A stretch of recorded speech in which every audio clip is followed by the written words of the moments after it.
आएगा मेरा सावरा दिल से बुला के दे।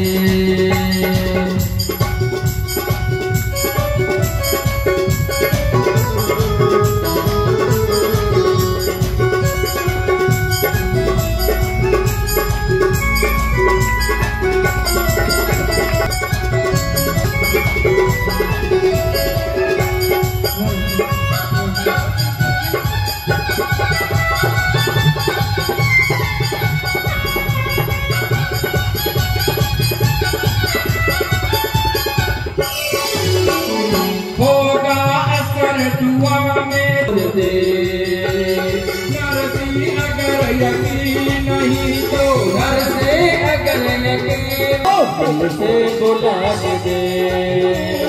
आएगा मेरा सावरा दिल से बुला के दे।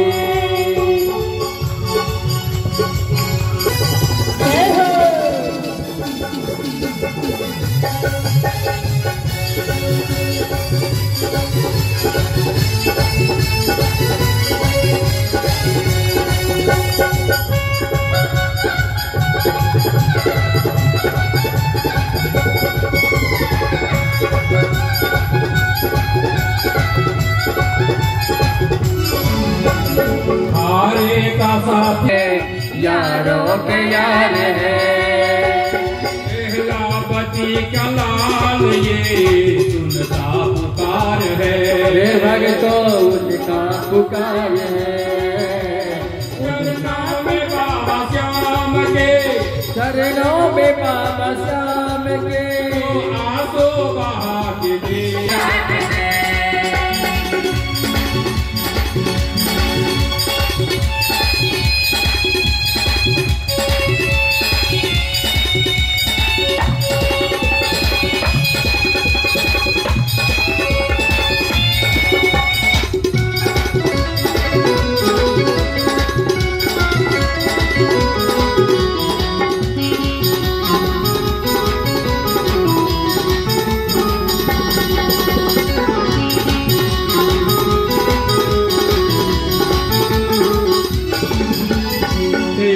दरबार में हमने बात अजब देखी।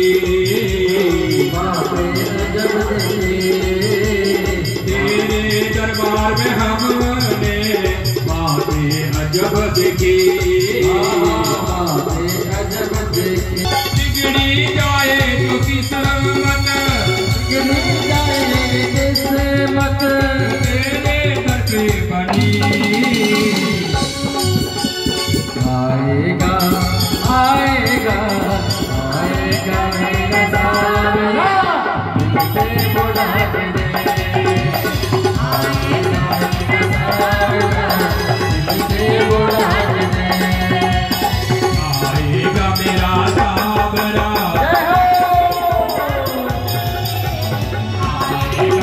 हल्दी और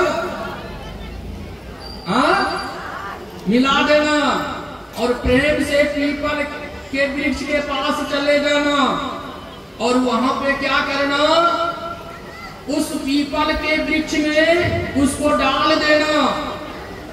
डालने के बाद दोनों हाथ जोड़कर प्रणाम करना और 7 बार परिक्रमा करना।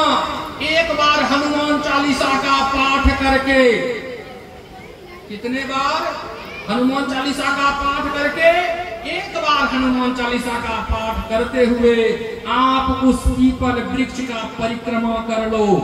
7 परिक्रमा में ही एक हनुमान चालीसा का पाठ हो जाता है। हाँ, धीरे धीरे परिक्रमा करना, ये नहीं कि हम लोगों को 7 बार परिक्रमा करना है तो झट से कर लिए, नहीं, आराम से। जितना आराम से करोगे उतना फलदायी ये पूजा है। यह पूजा 5 मिनट का भी नहीं है। और उस वृक्ष में 7 बार परिक्रमा लगा के दोनों हाथ जोड़ के प्रणाम कर लो और दोनों हाथ से उस पीपल वृक्ष को इस तरह पकड़ो। हाँ, पकड़ के यह उनसे कहो कि हे प्रभु, हमारे घर में जो भी कर्ज है, चाहे करोड़ों का कर्ज क्यों ना हो, करोड़ों का कर्ज क्यों ना हो, आप जल्दी से खत्म कर दो। और क्या करो, उस जगह का जो जिस जगह आप दही को डाले हैं वहां से कुछ मिट्टी उठा लीजिए और वह मिट्टी उठा के अपने घर लेते आइए उसी कटोरी में और उसको सुखा लीजिए और उसको एक लाल कपड़ा में बांध करके क्या कीजिए आप पूजा घर में रख दीजिए या उसे तिजोरी में रख लीजिए।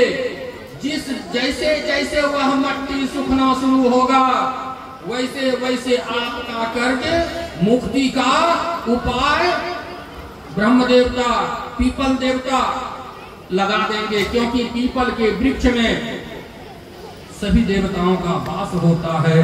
भागवत के संदेश के लिए जोरदार ताली होना चाहिए और बोलना भी पड़ेगा एक बार। अब आप लोग लगता है कि कृष्ण के विद्यालय का एकदम सब जो है ना कटोरा लेके कृष्ण भगवान के लिए बैठे हैं कि हे भगवान हमको भी प्रसाद दो, वैसा भक्त बन गए हो। यही होता है, यही है संगत। यही क्या है? संगत। आप सत्संग के संगति में आओगे तो आपका मुख, हाथ, मन ये कहीं नहीं जाएगा, केवल भगवान के पास जाएगा। और जब ऐसा होना हो जाएगा तो फिर क्या कहें। और भागवत कहता है 3 चीज से दूरी बना के रखो। याद रखना, जीवन में ये सब बातें कोई बताने वाला नहीं होता है, आपको खराब मार्ग बतलाएगा। 3 से दूर बनाना चाहिए। 3 से 4 कदम चोर से, याद रखिएगा 4 कदम चोर से दूरी रहना चाहिए और 14 कदम लतखोर से, याद रखिएगा। और 74 कदम जो है चुगलखोर से दूर रहना चाहिए। भागवत यह कहता है कि इससे दूरी बना के रखना, नहीं तो तुझे जीने नहीं देगा। तुझे जीने नहीं देगा ये तीनों। और भागवत इधर अक्रूर जी को कहते हैं कि कंस जी कहते हैं कि आप जाओ वृंदावन और वहां जाके नंद जी को निमंत्रण दे दो और निमंत्रण के साथ साथ यह कहना कि कन्हैया और बलराम को अवश्य बुला लेना। कन्हैया और बलराम को अवश्य लाने के लिए कहना। अक्रूर जी जाते हैं और अक्रूर जी जब रथ पे सवार होते हैं, जब रथ पे सवार होके चलने लगते हैं तो वे भी भगवान के परम भक्त थे। अक्रूर जी कंस के यहाँ एक ही धार्मिक भगवान के भक्त थे। वो कौन थे? अक्रूर जी। जिस प्रकार कौरवों के पास एक ही भक्त थे भगवान के, कल मैंने कथा में कहा था विदुर जी, उसी प्रकार कंस के पास एक ही भगवान के भक्त प्रिय थे। उनका नाम है अक्रूर जी। अक्रूर जी रथ पे सवार होके चल पड़ते हैं और जब अक्रूर जी रथ पे सवार होके चल पड़ते हैं वृंदावन के पास, तो क्या होता है कि बीच में जब जमुना के पास संध्या बंदन स्नान आदि के द्वारा कार्य इनका हो जाता है अक्रूर जी का, तो चल पड़ते हैं। और जब अक्रूर जी ठाकुर जी के घर के समीप पहुंच जाते हैं तो वे रथ पर से क्या देखते हैं कि भगवान के पैर में, याद रखिएगा आपके भी पैर में रेखा होता है, हाथ में भी रेखा होता है, मस्तक में भी रेखा होता है। तो अक्रूर जी ने भगवान जी के चरणों की रेखा को, रेखा में क्या था? शंख, चक्र, गदा, पद्म का निशान थे। तो अक्रूर जी ने जैसे ही देखा रथ को रोक लिया। अरे प्रभु का पद चिन्ह, अक्रूर जी उतर जाते हैं। और जब अक्रूर जी उतर जाते हैं रथ पर से, तो सर्वप्रथम भगवान के पद चिन्हों को देखकर साष्टांग प्रणाम करते हैं। क्या करते हैं? साष्टांग प्रणाम। अभी हम लोग कौन से प्रणाम में आ गए हैं? अब जो है जंघा प्रणाम होने लगा। कौन सा प्रणाम होता है? जंघा प्रणाम। जानते हैं ना आप लोग? पहले क्या होता था? साष्टांग प्रणाम होता था। देखो युग बदलते जा रहा है, शरीर वही है, शरीर वही है, लेकिन मानव भी बदलते जा रहा है। प्रभु को नियम बदलते देखा। प्रभु नियम बदल सकते हैं, लेकिन मानव भी नियम बदलना शुरू कर दिए हैं। पहले प्रणाम कैसे करते थे? आपको भी याद होगा। कैसे? प्रणाम तब ही स्वीकार होता है जब आपके सारे अंग क्या विनम्र भाव में हो जाए, अर्थात साष्टांग हो जाए।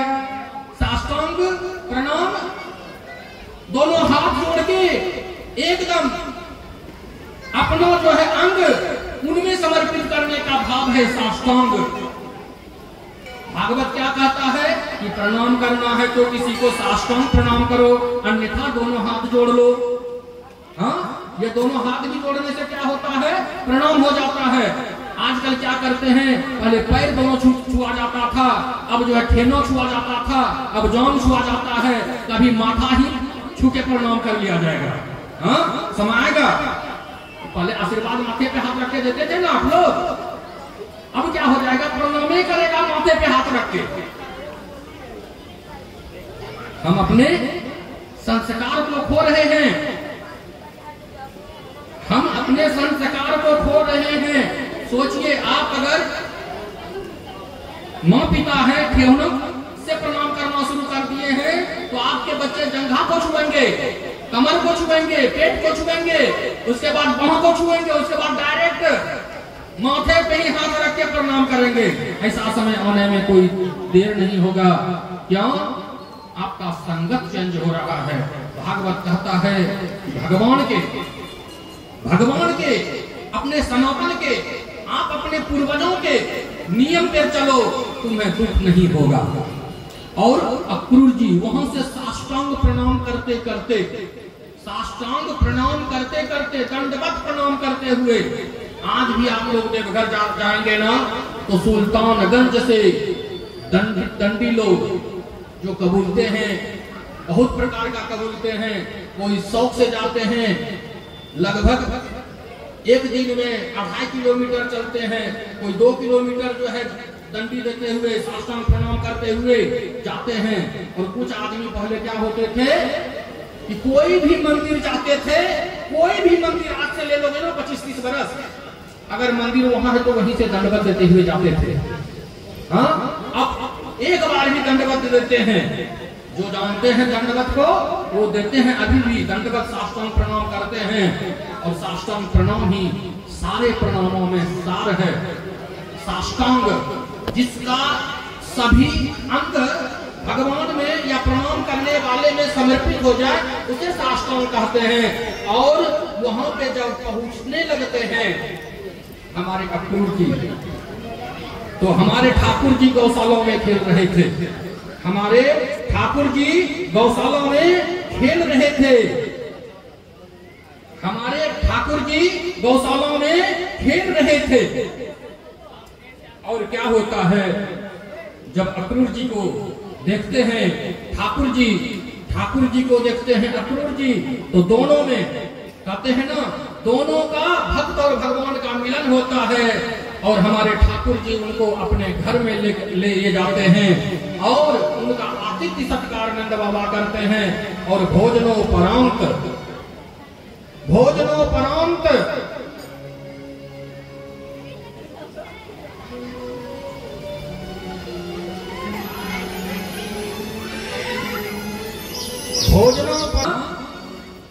क्रोधी ससुर नहीं होना चाहिए। इसके नीचे लगा तो लोभी भूप विरोधी भाई पूत कपूत लड़ाकू पड़ोसी नीच को संग शतरंत्र लुगाई। हाँ, लड़ाकू यानी कि पुत्र जो कहने में ना हो अर्थात कपूत हो, वह जो माता पिता को न मानता हो न उनकी बात को मानता हो, माँ पिता का विरोध करने वाले कपूत कहलाते हैं। और लड़ाकू पड़ोसी, आपके अगल बगल जो है आपके लड़ाकू मिल जाए तो आप जी नहीं पाएंगे। और नीच को संग, आप कभी भी अपने से नीच का संग ना कीजिए। और उसके बाद आता है शतरंत्र लुगाई। किसी के अगर पत्नी है तो अपने मन से कहीं भी चले जाए, हाँ, कहीं भी कुछ काम कर ले, ऐसा नहीं होना चाहिए। मित्र सदा कपटी, अगर कोई मित्र है आपके साथ अगर वह कपटी कर रहा है, धोखा कर रहा है, उसको भी, हाँ, रोगी वैद्य, अगर आप किसी वैद्य के पास पहुंचे हैं और वो पहले से रोगी है तो ना ना ना ना ना ना ना ना वियोगी वाचक ये ब्रजराज सदा दुखदाई। ये सब जो होते हैं दुखदाई होते हैं, इससे दूरी बनाना चाहिए मानवों को। हाँ, जोरदार ताली होना चाहिए। आप लोग भी दूरी बना के रखिएगा, नहीं कि आपको जीने नहीं देगा।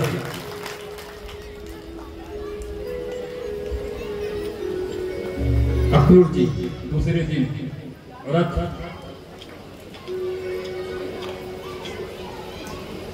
रथ तैयार हो गया, नंद बाबा का भी तैयार हो गया। और नंद बाबा के यहाँ माता जसोदा, हाँ, माता जसोदा ने अच्छे अच्छे कहा गया है ना कि कहीं कोई हमारे घर से कोई जाते थे बाहर, आज ना पैकेट मिल जाता है, आज ना ट्रेन पे प्लेट आ जाता है, आज ना जो है बाजार में सब चीज मिलता है। उस समय था कि घर से लेके जाया जाता था।